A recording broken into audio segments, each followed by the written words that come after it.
নমস্কার, আদাব। আশা রাখি সবাই ভালো আছেন। সব সময় সবার জন্য প্রার্থনা করি ভগবান যেন সবাইকে ভালো রাখেন। আমি সব সময় একটা কথা বলে থাকি, সুশিক্ষা জাতির মেরুদণ্ড। কাউকে দোষারোপ করবেন না পিতার দোষে। আজকের টপিক এইটাই। যেমন কেউ যদি ভুল করে, কেউ শিক্ষার অপপ্রয়োগ করে, পিতার দোষ দেবেন না। মাতা পিতা সব সময় ছেলে মেয়েদের মঙ্গল কামনা করে, সব সময় এই চেষ্টাই করে যাতে মানুষের মতো মানুষ হয়, সমাজে প্রতিষ্ঠিত হয়। সেই চিন্তাধারা করেই মা বাবা শিক্ষিত বানাতে চায়।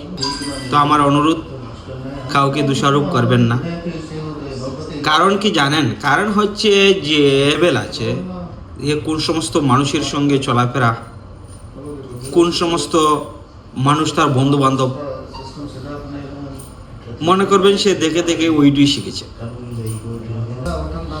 আরেকটা বিষয় হচ্ছে, যেমন দেখবেন সমাজে কিছু কিছু মানুষ আছে, তার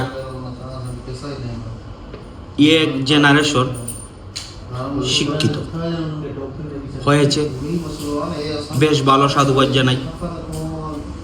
এক জেনারেশন পয়সাওয়ালা হয়েছে। তাহলে একটা জেনারেশন শিক্ষিত, একটা জেনারেশন পয়সাওয়ালা, যাকে আঞ্চলিক ভাষায় বড় লোক বলে, তাদের স্ট্যাটাস একটু অন্যরকম হয়ে যায়। তারা একটু বড় হয়ে গেলে কি করবেন দেখবেন, সমাজের মানুষ, আত্মীয় স্বজন যারা একটু লো ক্যাটাগরি আছে, লো ক্যাটাগরি মতলব যাদের ওরা দেখে লো, কিন্তু আসলে লো কেউ নেই, ছোট কেউ নেই, কেউ ছোট নয়, সবই সবার হাতে 3.5 হাত। সেটা একটা শিক্ষার মাঝে পড়ে।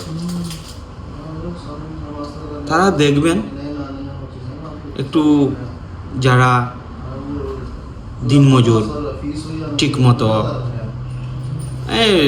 কোনো রকম টানাটানি করে সংসার চলে, তারা মনে করে ওরা একটু ছোট শ্রেণীর মানুষ, ছোট কাজ করে, তাদেরকে ছোট করে দেখে। অনেকে প্রকাশ করে ফেলে, অনেকে করে না। আসলে বিরক্ত বোধ করে। যদি কোনোদিন কোনো কারণবশত ইনভিটেশন, নিমন্ত্রণে যায়, ওরা মনে মনে বিরক্ত ভাবে,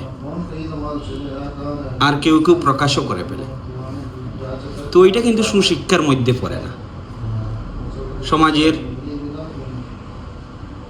আত্মীয় স্বজনের অহংকার, গর্ব, সবাই গর্ববোধ করে, প্রাউড ফিল করে, যা আমার একটা আত্মীয় বড় হয়েছে, শিক্ষিত হয়েছে, লেখাপড়া হয়েছে।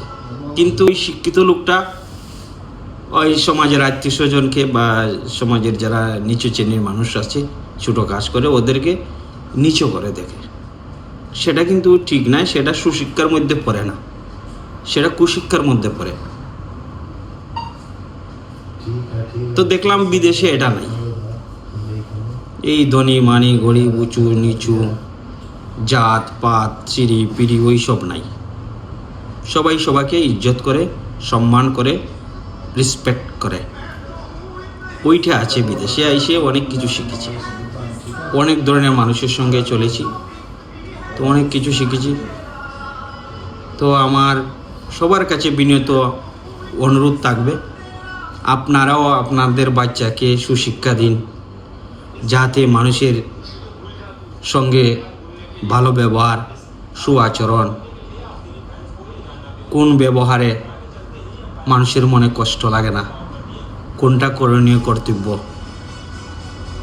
ওগুলা শেখানোর চেষ্টা করবেন। ঠিক আছে?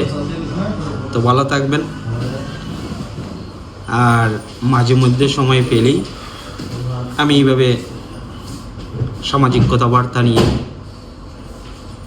আরও এই ধরনের ভিডিও আরও বানাবো। আসলে কাউকে শুরু করার উদ্দেশ্য আমার নেই, কাউকে উদ্দেশ্য করে বলিনি। আমি বলেছি সুশিক্ষার মধ্যে যেটুকু পড়ে আমি ওইটুকু বলেছি। ঠিক আছে? কেউ কষ্ট নেবেন না। আর আবারও বলছি, কাউকে ছোটো করা উদ্দেশ্য আমার নেই। আমি নিজেকে ছোটো মনে করি না, আর কাউকে এতটা দেবতাও মনে করি না। যাদের স্ট্যাটাস অনুযায়ী আমি তাদেরকে রেসপেক্ট করি, মূল্যায়ন করি। যে আমাকে করে না তাকে ধন্যবাদ দিই, কেন ওইটা তার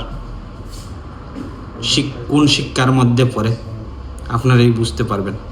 যারা আমাকে ঘৃণা করে, ভালোবাসে না, অন্য চোখে দেখে, ছোটো করে দেখে, সেটা কোন শিক্ষার মধ্যে পড়ে আপনারা বিবেচনা করবেন।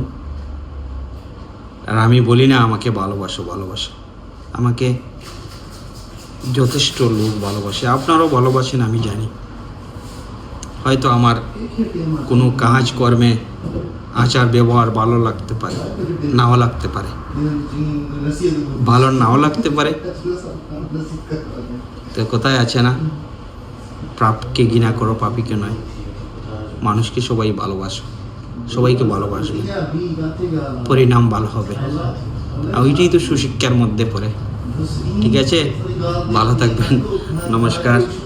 আবারও আসবো। যদি আমার ভিডিও ভালো লেগে থাকে তাহলে লাইক, কমেন্ট, শেয়ার করবেন। ওকে, ভালো থাকবেন, নমস্কার।